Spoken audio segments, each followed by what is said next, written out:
Estamos com menos turmas no curso de formação de pedagogia? Onde está o propósito na formação dos professores?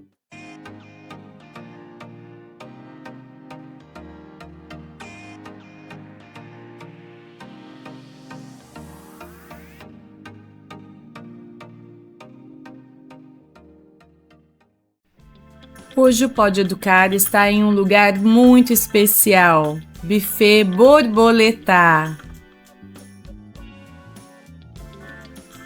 Se você está procurando um local para festas infantis, coworking, aqui é o lugar certo. @Borboleta Campinas. Sejam muito bem-vindos a mais um episódio do Pode Educar. Hoje estamos com uma pessoa muito especial. Ela é mestre em educação, psicopedagoga, professora e atua como coordenadora de pedagogia no IBFE. Estamos com Carmen Júlia. Seja muito bem-vinda, Carmen. Bem-vinda, Carmen. Obrigada, meninas. Fico muito feliz com esse convite e a oportunidade de estar aqui falando um pouquinho desse trabalho. Bom, nós que ficamos felizes com você, com a disponibilidade. Muito obrigada. Muito obrigada. Vamos começar?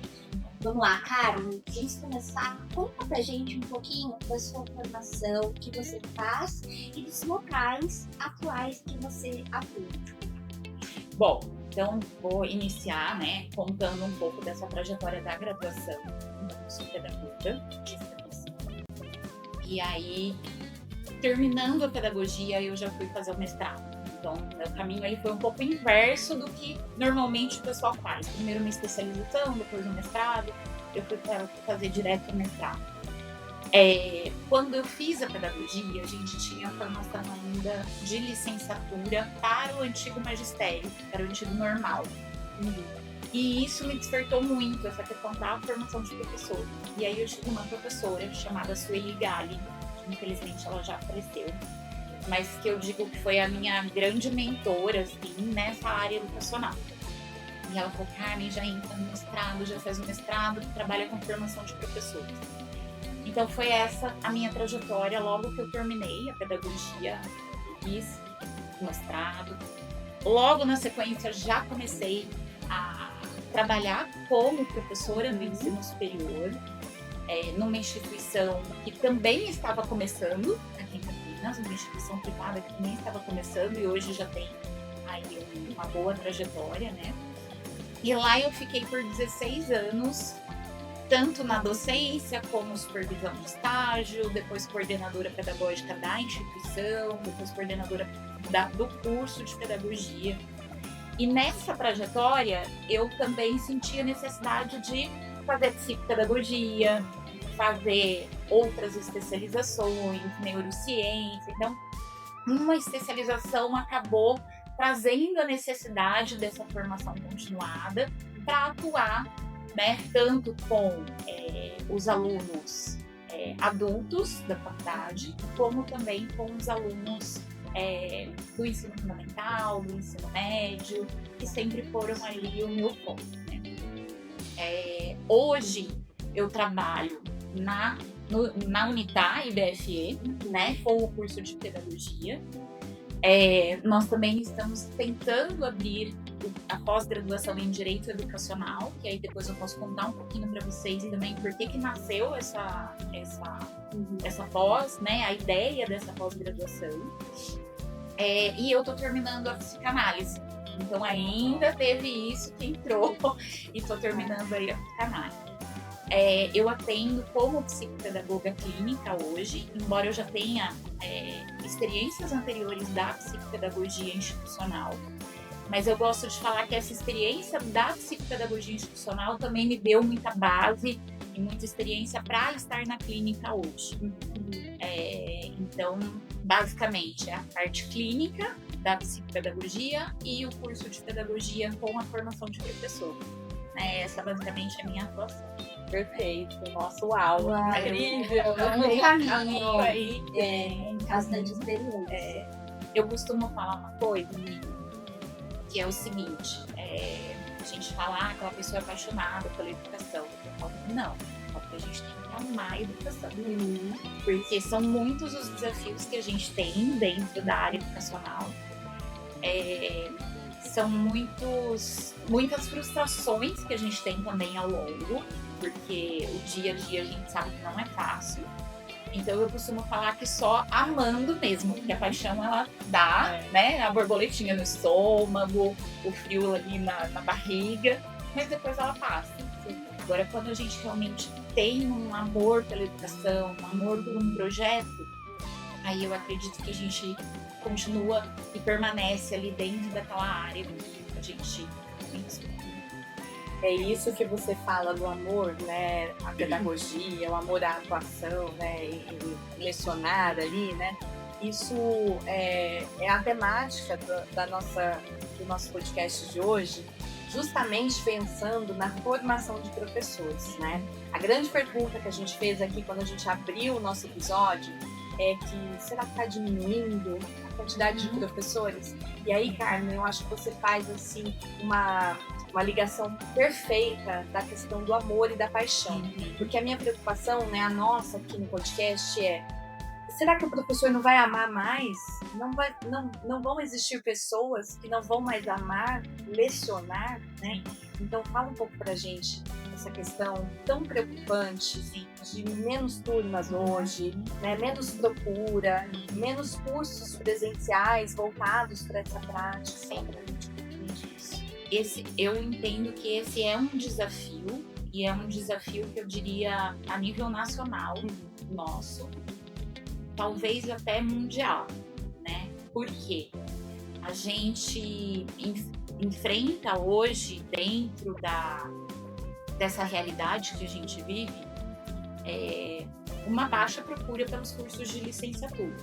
Então eu vou comparar um pouquinho com o ano em que eu me formei. Eu me formei em 2000. A minha turma tinha cerca de 70 alunos por mês.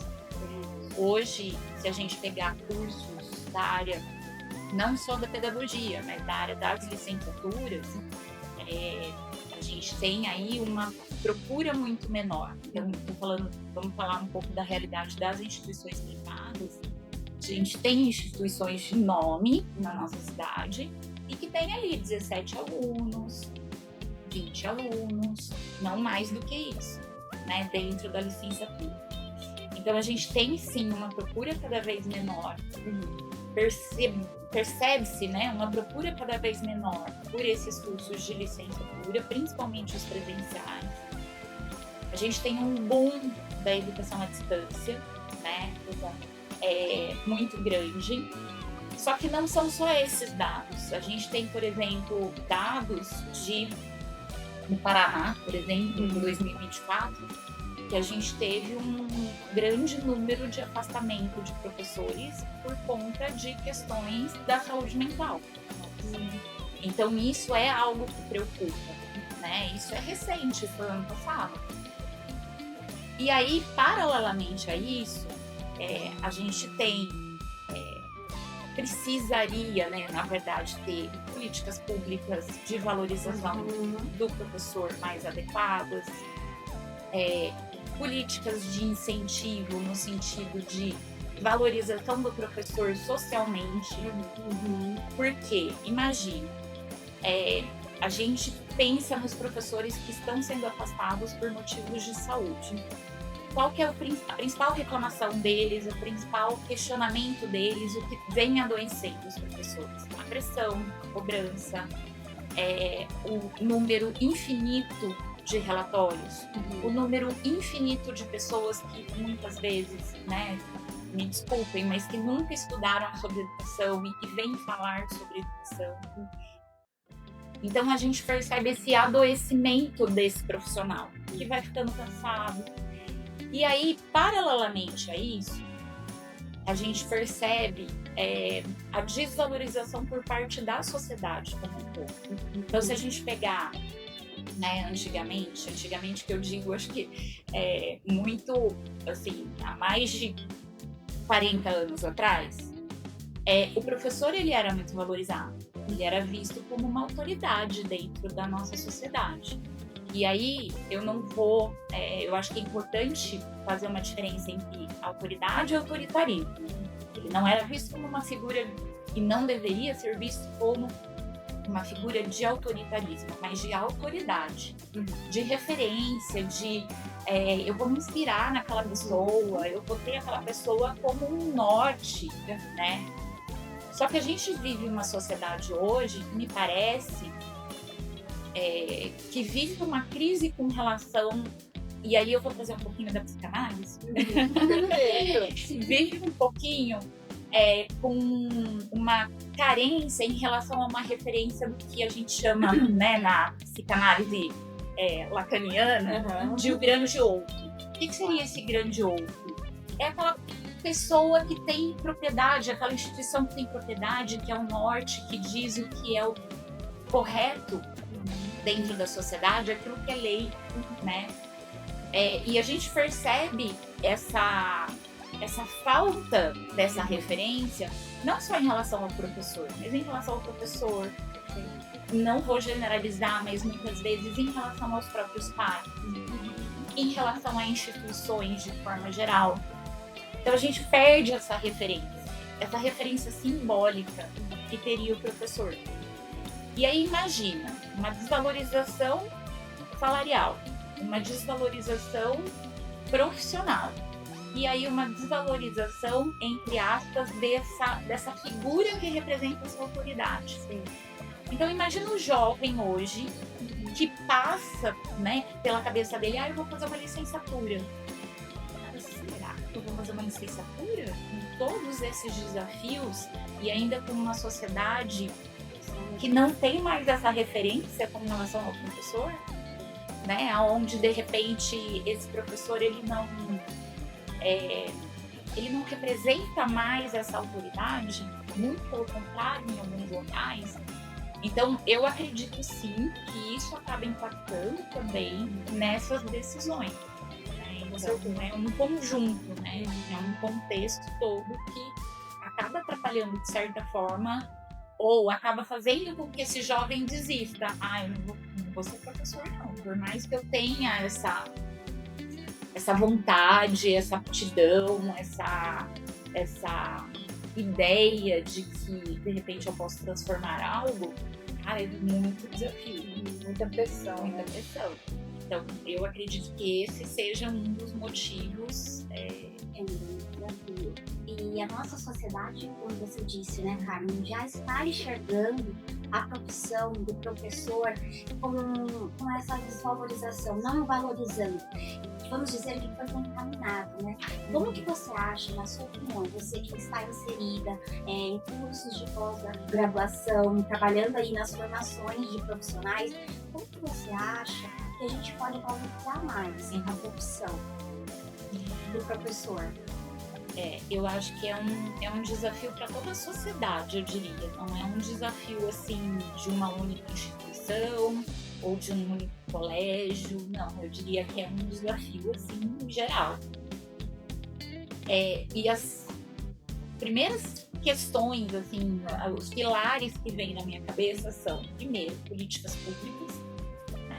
Então, a melhor valorização do professor em termos salariais, não só isso, a garantia dele em termos de ser um profissional registrado, porque a gente vê em muitos locais uma questão da pejotização também. Então eu acho que partiria num primeiro momento dessas políticas públicas voltadas para docentes, né? E que a gente tem visto iniciativas do governo em relação a isso, para ter esse incentivo para eles voltarem também, como por exemplo esse incentivo para que eles façam a licenciatura, né? Mas isso tem que sair só do campo institucional da faculdade e ir para esse campo da valorização como profissional, né? Então é algo que eu acho que é importante. A segunda questão, eu acho que é a questão das instituições de ensino superior. Então, com um currículo adequado, com um currículo com uma carga horária que traga uma adequação em relação às disciplinas, que estejam atualizadas, que estejam antenadas com o que está acontecendo. Então, por exemplo, eu vou falar sobre saúde mental, Eu preciso falar de neurociência no curso de pedagogia, né? Eu não tive neurociência na minha formação lá atrás, mas eu não consigo ver um curso de pedagogia hoje sem neurociência aplicada à educação. Né? Precisa ter, eu preciso entender como é que esse cérebro aprende. Eu preciso entender o que se passa no cérebro de uma criança com TEA, uma criança TOD, né? Que tem lá o transtorno opositor desafiador. Então eu preciso entender ali o básico para poder trabalhar com aquela criança. E aí dentro dessa formação, a importância do estágio. Então, eu acho que as instituições que valorizam esse estágio, então, esse profissional, né, futuro profissional da pedagogia, que vai para campo, que vê a realidade, que volta para a instituição, que debate, reflete com o supervisor de estágio, então, fazendo ali essa praxis pedagógica, ou seja, ação, reflexão. Então, eu vou pensar sobre aquilo que está acontecendo ali na prática, quais são os desafios, e à luz da teoria eu vou conseguir entender. Eu acho que são profissionais que acabam saindo com uma certa qualidade, né, a partir desse viés.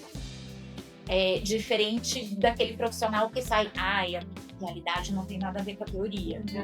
Não, mas como que eu entendo a teoria aplicada à realidade? E o contrário também, né? Então seria isso, políticas públicas, a questão das instituições, né, atualizadas, com uma carga horária de qualidade, um currículo de qualidade. E em terceiro lugar, tentar de alguma forma, e aí fica questionamento, porque eu também não tenho essa solução. Eu acho que, na verdade, é uma questão que vai de cada profissional também, e junto com esse profissional, a conscientização dessa sociedade de resgatar a valorização, a importância do professor, reconhecer ele como autoridade. E isso é muito simples, por exemplo, um pai que vai na escola e questiona alguma coisa que a professora falou. Quem que tá ali com aquela criança, com 30 crianças ali, vendo aquele comportamento? Então, será, pai, que eu não tenho que prestar atenção um pouquinho no que essa professora está falando? Como autoridade? E eu não tô falando como autoridade de a pessoa está acima. Não, é como autoridade em relação à ciência da educação. Então, se aquela professora está falando, olha, o seu filho não fica atento, o seu filho não para quieto, ela tem experiência para saber e para entender que aquele movimento que aquela criança está fazendo está destoando do restante do grupo e que vai trazer um prejuízo para o próprio filho, né? Então, é muito essa valorização que começa a partir de uma cultura. É uma cultura que foi mudando em relação a quem é esse professor, e talvez uma cultura que a gente tenha que resgatar, né? Não só como esse grande outro professor, mas eu acho que grande outro em outros sentidos, né? Em respeito a um juiz, em respeito a um delegado, em respeito a um médico, a figuras de autoridade que estudaram para aquilo, que se especializaram para aquela determinada situação, aquele determinado contexto. Que tem conhecimento, Sim. né? Então, a figura que tem conhecimento são só as outras profissões. Né? O professor, ele não tem, né, o conhecimento para a sociedade. E isso é muito ruim, né? E agora vai ser um desafio para nós, porque isso já foi criado, né? Já foi contaminado. E agora nós, como professores da área, temos esse grande desafio. E a gente sente também, não sei você, Poliana, mas atuando com as famílias. O que você disse, o valor que os pais dão a uma palavra em que a gente orienta, não é da mesma forma que antigamente. Antigamente o professor falava, a família, nossa, era o mestre. Hoje, eu acho que aquela professora não, ela não sabe o que ela tá falando. Meu filho não faz isso, em casa não é dessa forma. Então, hoje nós temos aí uma grande missão em trazer essa confiança, essa admiração de volta. Você sabe, Carmen, que você falou uma coisa assim muito incrível sobre o estágio do curso de pedagogia. Eu, por experiência própria, eu sempre quis ser professora, dava aula dos vasos, de pequena e tal. Mas quando eu fui para a faculdade, minha primeira opção não era pedagogia. Eu queria comunicar com as pessoas. Então, quando eu fui para a faculdade, no fim, eu fui para pedagogia. E meu primeiro ano de pedagogia, eu quis largar. Porque eu tive sociologia, filosofia, sei lá o quê, didática, literária. Eu falei, não é pra mim isso. Cheguei pra minha família e falei, ó, não é. Eu larguei no primeiro ano. Minha mãe e meu pai falaram, nossa, não. Faz mais um pouquinho, né? Eles já com a experiência, né? Faz mais Insiste mais um pouquinho. Segundo ano da minha faculdade, aí eu fui pro estágio. Aí que eu fui pra campo. Aí que eu fui vivenciar aquela paixão, né? E essa paixão de dar aula. Prática. Claro. Nunca mais quis sair da escola. Então eu nós queríamos aqui, Carmen, que você falasse um pouquinho da ideia do propósito. Porque eu contei um pouco rapidamente minha experiência, porque aí eu encontrei propósito. Quando eu comecei a atuar ali dentro, mesmo como estagiária, né, ver ali como a professora fazia, os cantinhos, os alunos, e aí transformou toda a minha vida nesse propósito. Você acha que talvez esse seja o caminho da gente resgatar aí, né, jovens para essa pedagogia, buscando esse propósito? Inclusive, isso é uma coisa que eu, professor Fábio Tratali, isso nasceu de uma conversa nossa numa cafeteria, falando sobre um evento para pedagogia, e aí, caramba, pedagogia com propósito. E aí a gente, é pedagogia com propósito. E o que seria essa pedagogia com propósito? Você tem um objetivo maior ali. Então, você ter, por exemplo, um objetivo... Você contou um pouquinho, né? Que quando você foi pro estágio, foi ali que você descobriu o seu propósito. Opa! Deu aquele clique, ligou. Eu contei um pouquinho no início, quando eu fui fazer o estágio no antigo Normal Superior, que era no Cefam. Certo. Antigo Normal Superior não, vou corrigir, porque o Normal Superior veio depois, no antigo Magistério. Sim. Que era no Cefam. E aí foi ali que eu descobri o meu propósito também, ou seja, foi o estágio que me deu esse estalo. Cara, é aqui que eu vou. Eu lembro de uma aluna que eu tive na graduação, e ela estava prestes a desistir também. Ela já tinha passado pelo estágio com educação infantil, tinha passado pelo estágio nos anos iniciais do ensino fundamental. E aí ela tinha uma distribuição de carga horária e ela teria que fazer no 5º ano, né? Que já é o final, quase, ensino fundamental 2. E ela era professora de inglês, ela trabalhava com adolescentes. E aí quando ela foi fazer esse estágio, ela, opa, peraí, não vou desistir. Descobri aqui a minha faixa etária, descobri aqui o segmento com o qual eu quero trabalhar. E quando a gente fala de propósito, é um pouco disso, é juntar aquilo que você tem. Tem muita gente que fala de missão, mas eu não falaria só de missão, eu falaria de missão, de valores, de vontade em transformar algo. É aquilo que te dá aquele gás, independente, né, das circunstâncias. E aí, independente das dificuldades que você passe, e você fala, não, mas o meu propósito é esse, eu gosto quando eu tô lá, eu gosto quando eu faço aquela atividade. Então é um pouco disso que a gente traz com essa questão da pedagogia com propósito. De uma pedagogia que realmente transforme, uma pedagogia que realmente atinge aqueles alunos, ou aquela escola, ou aquela instituição, ou fora dos muros da escola, porque quando a gente trabalha com educação fora dos muros da escola, a gente também pode ter um propósito de transformar. Eu gosto muito de usar a seguinte frase, né, que eu uso para os meus alunos: a gente transforma dificuldade em sorrisos de aprendizagem. Porque a hora que seu aluno entende aquele problema, ele entende aquela dificuldade que ele tinha numa determinada matéria, na língua portuguesa e etc. Em um jogo, e ele te dá aquele sorriso de caiu a ficha, fiz a conexão. Eu falo que aquilo não tem preço, né? Então, quando você consegue transformar vidas, E essa transformar vidas, eu não estou falando em grandes transformações. Eu estou falando, por exemplo, uma criança. Vou até usar um exemplo clínico. Imagina uma criança que tem um determinado transtorno, que não consegue brincar, não sabe brincar. E de repente, ela começa a brincar. Se transformou, né? Você conseguiu, você evoluiu ali. Então, o que eu gosto de falar com essa pedagogia com propósito é isso, é transformar a diferença. Fazer a diferença. Eu tô com meu aluno aqui e eu venho pra cá. Às vezes nem é um pulo tão grande, às vezes é um pulinho. E mais um pulinho, e mais um pulinho. Então é essa transformação, né? Eu falo muito de uma...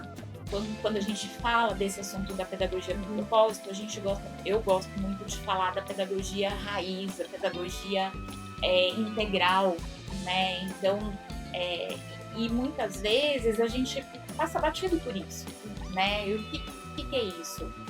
Ler corretamente, escrever corretamente, falar corretamente, fazer uma conta corretamente. Isso é base, né? E muitas vezes a gente percebe o quanto os alunos se perdem em relação a isso, né? Isso, estou falando de conteúdo, né? Mas seria mais do que ensinar o conteúdo, ensinar a viver. Função social, né? Aprender a fazer uma conta. Exato. Você tá no mercado, você vai comprar, dar um troco, alguma coisa assim, você tem que fazer uma conta. E aí aprender a aprender. Cara, tá bom, então eu sei o básico. E a partir do básico eu consigo aprender, eu consigo ter interesse em outras coisas. Então é isso, é resgatar um pouco essa função base para que esse aluno possa evoluir, né? Para despertar a curiosidade nele, despertar o interesse pela aprendizagem e não o contrário. Então eu acho que essa pedagogia com propósito ela vem muito nesse sentido. Despertar essa base no aluno para que ele se sinta seguro e a partir daí preparado para assumir novos desafios, né? E Carmen, você hoje atua além da clínica, você atua na IBFE, certo? No IBFE, como coordenadora de pedagogia. Isso. Os desafios que você encontra nessa função, acompanhando ali os professores. Sim. Não é fácil. Não é fácil. Você tá aí em dois mundos, vivendo dois mundos. Não é fácil. Eu acho que são vários desafios, né? Eu acho que primeiro a própria captação de alunos que estejam dispostos à licenciatura, que estejam dispostos a essa pedagogia com propósito. Eu acho que o desafio com relação à equipe de professores, eu digo que eu sou muito feliz com a minha equipe de professores, principalmente porque eu digo que todos eles têm uma pedagogia com propósito. Então, brilho o olho quando fala de educação. São professores que a grande maioria já passaram por dificuldades, mas que continuam na educação, então com esse amor pela educação, esse amor por transformar, esse amor por ensinar, e eu não vou falar só ensinarem, despertar o interesse para evoluir, né? E aí a gente tem esses desafios de fazer com que o nosso aluno compreenda isso. Imagina, é um curso, hoje a gente tem o curso EAD. Então, dentro desse curso EAD, uma das coisas que eu falo muito para os professores é a importância da qualidade das aulas ao vivo e online. Por quê? Os alunos no EAD, eles têm um material, eles têm as aulas gravadas e fora isso, eles têm as aulas ao vivo e online. Então, eu sempre falo que nesse tempo da aula ao vivo e online é que o professor pode fazer a mágica dele. Então é ali que ele vai fazer essa interação com o aluno, é ali que ele vai conversar com o aluno, é ali que ele vai tirar dúvida do aluno, embora a gente use essas aulas não para tirar dúvidas, porque a gente tem um canal ali por onde eles encaminham a maior parte das dúvidas. Mas para gerar um debate, para gerar uma reflexão para esses alunos, uma conexão. Professores, os alunos. Exato. Então, esse é um desafio, trazer esse público do EAD para essa qualidade que a gente de interação, porque se eu não sei se eu não consigo abrir a minha câmera, se eu não consigo falar com o professor que está ali no ao vivo online, como é que eu vou clicar uma sala de aula com 30 alunos? Como é que eu vou argumentar com um pai? Então, isso é uma coisa que eu gosto muito de falar, da importância dessas aulas ao vivo e online, né? Além disso, as atividades. Então, atividade de estágio, que é obrigatória da mesma forma, daí tem a supervisão de estágio. Além disso, atividades mais práticas que acontecem de forma presencial. Então, por exemplo, agora, dia 18 de outubro, até por conta da Semana do Professor, a gente tem a 4ª jornada de pedagogia, né? Que é um evento presencial, ele vai acontecer online também, vocês estão super convidadas a participar, tá bom, meninas? E quem assistir, não sei se já vai ter saído ou não, mas quem assistir também tá convidado, né? Ótimo. Então ela acontece no dia 18, no IBFE, né? Na prédio do Banco, das 8h30 da manhã até as 4 da tarde. Na parte da manhã, a gente vai ter 2 palestras. E aí, essas 2 palestras vão ser transmitidas ao vivo e online também. Então, de repente, eu não consigo estar lá presencialmente, mas vai conseguir assistir de casa. E na parte da tarde, nós temos oficinas práticas. Legal. Vou aproveitar para falar da programação. Claro, fica à vontade. Então, pra gente. a programação, na parte da manhã, a gente vai ter a professora Gabriela Menezes, que vai falar sobre quem cuida de quem cuida. Então, falando um pouquinho da saúde mental dos professores e a importância disso hoje. A nossa segunda palestra é com o professor Ronaldo Barbosa, e aí ele vai trazer um pouco dos desafios e perigos das tecnologias dentro da educação, que é um tema, né, super relevante. A gente entraria em outro podcast para falar sobre isso. E na parte da tarde, a gente vai ter 2 oficinas. Uma com a professora Maibi Mascarenhas, falando sobre a questão da adaptação de materiais, da questão de inclusão. Então, como incluir na prática, não só na teoria. Então, é uma oficina ali que começa às 1h30 da tarde, vai até às 4, então vai ter prática, vai ter mão na massa, vai ter, né, o pessoal que quiser vai sair com várias ideias, né? E o professor Fábio Tratali com a oficina Sábios Digitais, que é uma continuação um pouco do nosso assunto da manhã, mas trazendo para um contexto de como que eu uso a tecnologia de forma saudável. Porque, afinal de contas, né, gente, a gente usa a tecnologia para tudo. Né? Então, qual que é o papel da escola em educar para uma tecnologia saudável? Né? Então, vai ser um pouquinho esse spoiler aí das oficinas. Né? Então, ficam todos convidados. E aí, o que acontece? A gente convida essas alunas, porque é como se fosse o grande evento ali da pedagogia, para que elas participem presencialmente. E não só esse, né? A gente tem outros eventos presenciais também, Pedagogia com Propósito, que é um dos eventos que a gente normalmente faz no primeiro semestre. Então, com a participação delas. Projetos de extensão, onde elas vão para alguma ONG e fazem um trabalho desenvolvido atrelado à disciplina que elas têm na parte teórica. Então, daí tem um projeto de extensão que leva para uma ONG ou que desenvolve um trabalho comunitário de alguma forma. Então, de alguma forma, a gente faz com que essas alunas se movimentem entre realidade e teoria. Né? Então, eu acho que esse é o maior desafio, principalmente quando a gente está falando do EAD. A gente tentar manter uma qualidade dentro do curso de pedagogia para que elas possam se tornar profissionais diferenciadas dentro do mercado. Como que faz, Carmen, para conseguir fazer um curso de pedagogia lá no IBFE? Pode falar, né, sobre o IBFE, que é muito sério, né, um trabalho muito excelente. Então, nosso público aqui são pessoas engajadas na educação, né, pessoas que querem, de repente, entrar para o curso de formação de pedagogia. E aí eu quero já aproveitar aqui para que você deixe uma mensagem para essas pessoas que estão assistindo, que querem, né? Olha, eu tô com uma ideia de ser professor, né? Vamos mudar essa realidade que elas comentaram aí. Exatamente. Vamos puxar quem tá pensando, vamos transformar, né? Para deixar esse gostinho. Plantar a plantar sementinha. Isso. Então, já fala pra gente, cara, quem tá assistindo, como faz pra fazer o curso, que mensagem que você daria para que essa semente vá florescer? Eu diria, primeiro, né, para o pessoal entrar em contato pelas redes sociais ou pelo próprio site da faculdade. Deve ter ali o link, né, já com o processo seletivo, até porque a gente está com o processo seletivo aberto agora para o próximo ano. Então é um contato com provavelmente o pessoal ali do marketing, o pessoal ali da matrícula já vai dar esse retorno pelo WhatsApp mesmo para essas pessoas que tiverem um interesse, né?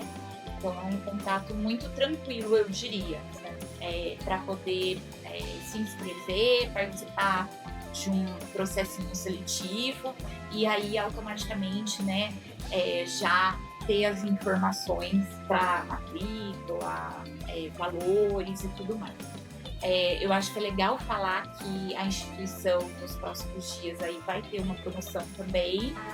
Isso é importante. Importante, né? Promoção. Exatamente. Então, por conta, né, de novembro, que normalmente tem ali a Black Friday e tudo mais, se eu não me engano, a faculdade parece que vai ter uma promoção aí o mês todo, então aproveitem. E o que eu falaria, né? Escutem o coração de vocês. Eu acho que isso seria a primeira mensagem, escutar o coração. Tem uma coisa que eu sempre gostei muito de falar para os jovens, para os adolescentes. Eu sempre trabalhei com jovens na faculdade, na parte de orientação educacional, com o pessoal no ensino médio, que está ali no terceiro ano, não sabe o que prestar e está ali meio na dúvida e tudo mais. E eu percebo, assim, uma preocupação muito grande de alguns jovens com o que vai me dar retorno financeiro. E eu sempre falei o seguinte, pode até ser que eu nade assim um pouco contra a maré, mas eu sempre falei o seguinte: quando a gente faz aquilo que a gente gosta, automaticamente a gente faz bem feito, né? E o bem feito vai trazer retorno financeiro. Então eu sempre costumo dizer, faça aquilo que você gosta, aquilo que te brilha o olho, porque é isso que vai te dar retorno financeiro.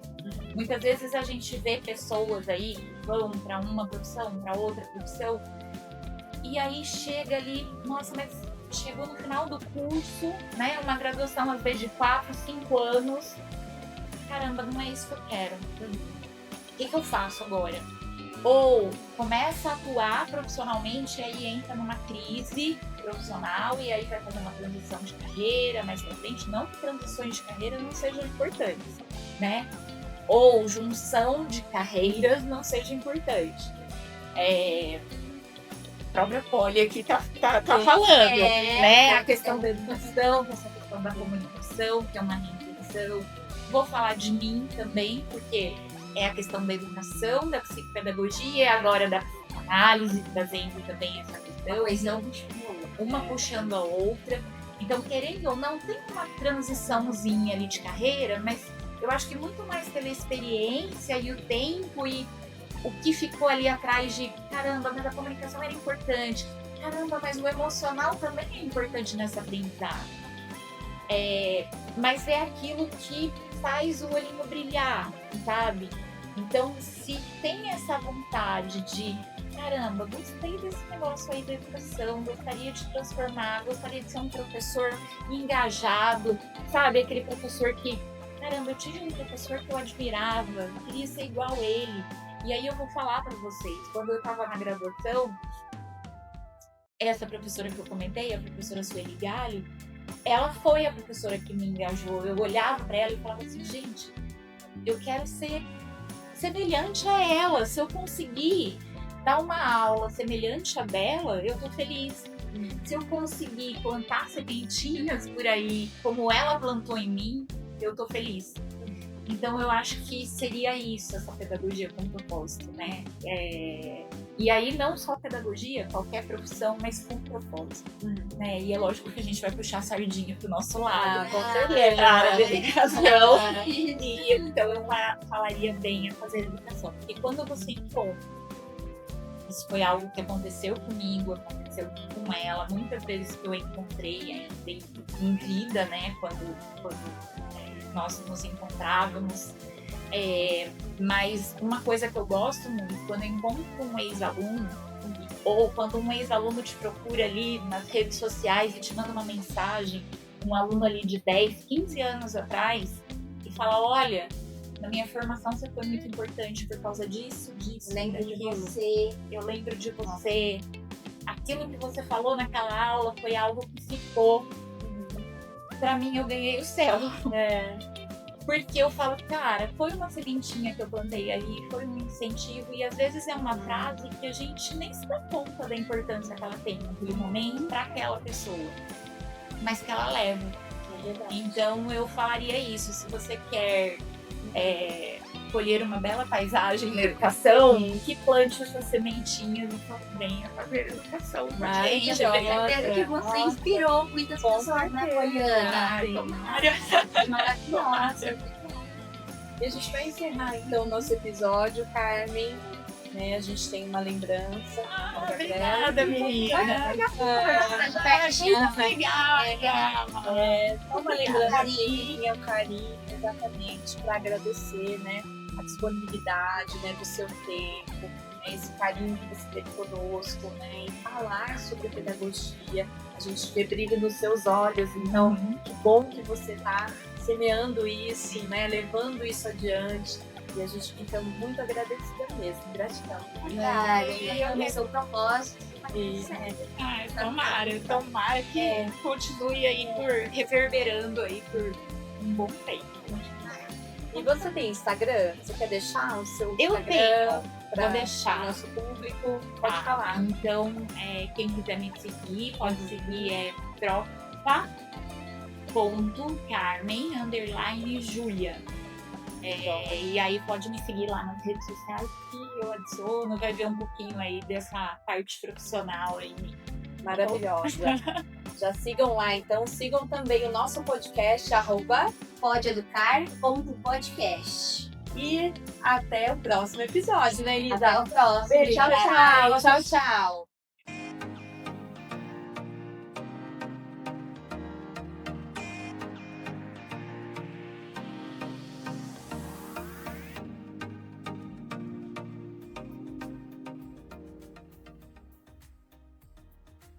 Se inscreva no canal, curta e compartilhe.